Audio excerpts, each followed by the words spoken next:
What's up, guys? Welcome back to the channel. So, I wanted to play Need for Speed Heat with the steering wheel. I hadn't figured out, and it's working now, but I'll show you guys what I did. It wasn't working, so all I did with it plugged in, turned on, as long as this light's on, is I just pressed the gas, or I was just playing on this, with the controller, and the wheel started turning, so I just grabbed it and pushed the pedal. So basically, in this game, the brake is reverse, and you won't go fast. And that I haven't figured out manual mode, but when I figure it out, I'll make another YouTube video.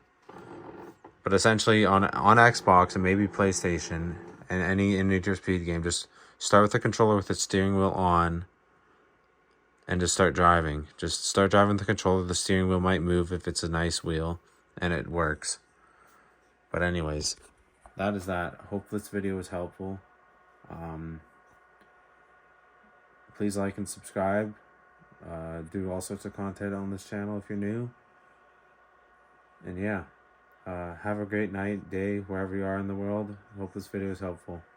Bye.